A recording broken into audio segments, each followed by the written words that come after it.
Assalamualaikum warahmatullahi wabarakatuh. Yang terhormat Bapak Hamdi selaku dosen pengampu mata kuliah budaya organisasi dan teman-teman yang ada di Zoom ini. Perkenankanlah saya Anandita sebagai moderator pada kelompok satu ini.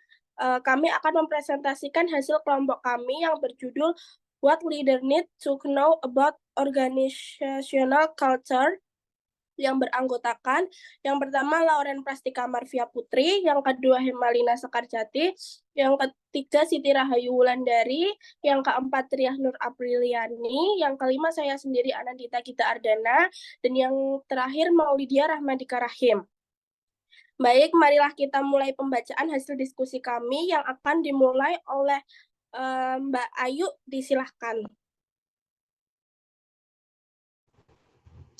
Baik, langsung saja soal yang pertama, mengapa budaya organisasi menjadi faktor utama dalam kesuksesan organisasi? Budaya organisasi menjadi faktor utama dalam kesuksesan organisasi karena memiliki dampak yang signifikan pada berbagai aspek, termasuk yang pertama kinerja karyawan. Budaya yang positif dan inklusif dapat meningkatkan semangat kerja, motivasi, dan produktivitas karyawan. Karyawan yang merasa dihargai dan termotivasi cenderung memberikan kontribusi yang lebih baik kepada organisasi. Yang kedua, retensi dan rekrutmen karyawan. Budaya yang kuat dan positif dapat membantu organisasi menarik dan mempertahankan bakat-bakat terbaik. Karyawan cenderung lebih bahagia dan betah bekerja di lingkungan yang mendukung.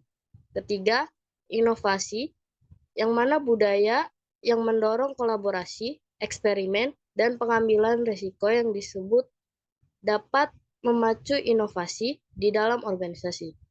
Karyawan merasa lebih nyaman untuk berbagi ide dan mencoba hal-hal baru dalam budaya yang mendukung.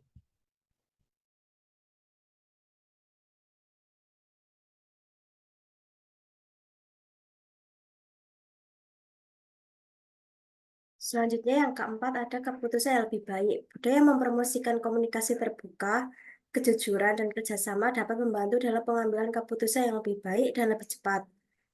Karyawan merasa lebih nyaman untuk berbagi informasi dan berdiskusi dalam budaya yang mendukung. Yang kelima, respon terhadap perubahan. Budaya yang adaptif dan fleksibel dapat membantu organisasi merespons perubahan pasar atau lingkungan dengan lebih cepat dan efektif. Karyawan yang terbiasa dengan budaya mendukung perubahan cenderung lebih terbuka dan siap untuk beradaptasi. Dengan demikian, budaya organisasi bukan hanya mencerminkan nilai-nilai dan norma-norma yang dianut oleh organisasi, tapi juga memiliki dampak yang nyata pada kinerja, inovasi, retensi karyawan, dan kemampuan organisasi untuk beradaptasi dan berkembang dalam lingkungan yang terus berubah.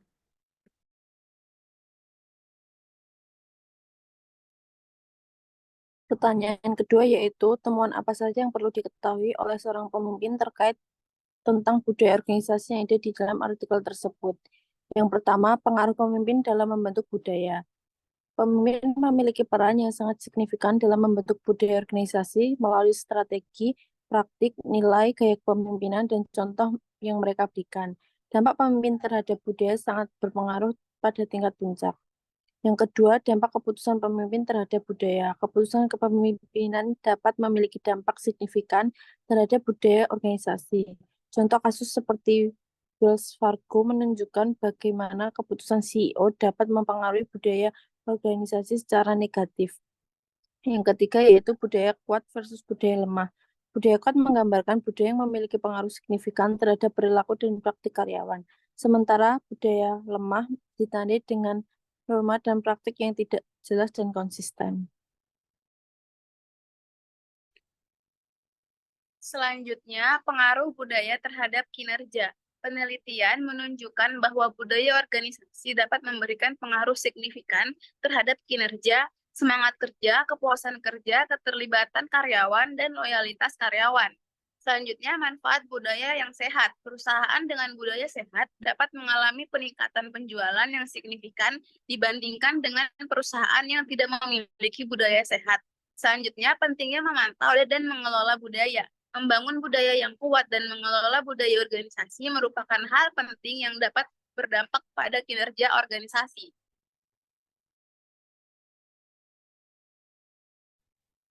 Selanjutnya, saya akan menjelaskan apa saja yang perlu dilakukan oleh seorang pemimpin untuk mengembangkan budaya organisasi. Pemimpin mempengaruhi budaya melalui strategi, praktik, nilai, gaya kepemimpinan, dan contoh mereka. Seorang pemimpin perlu melakukan beberapa hal untuk mengembangkan budaya organisasi yang kuat dan positif, yaitu sebagai berikut.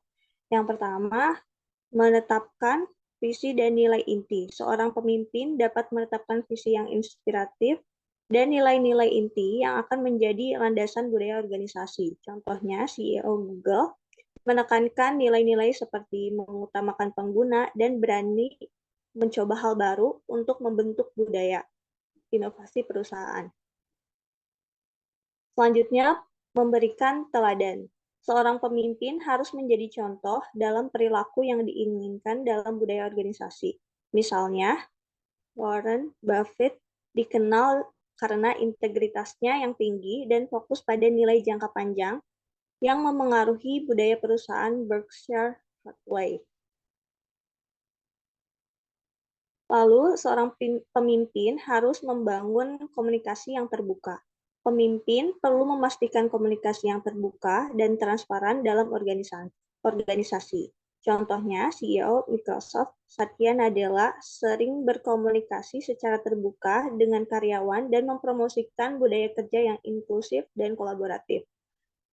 Selanjutnya, mendorong keterlibatan karyawan.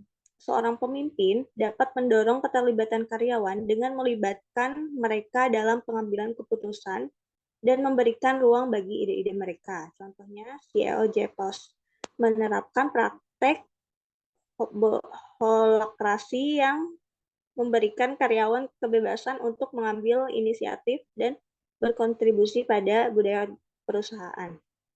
Lalu, seorang pemimpin harus memantau dan mengelola budaya. Pemimpin harus secara terus-menerus memantau dan mengelola budaya organisasi. Contohnya, CEO Netflix, Reed Hastings, secara aktif memperhatikan budaya perusahaan dengan memberikan umpan balik langsung kepada karyawan dan melakukan perubahan jika diperlukan untuk memperkuat budaya yang diinginkan.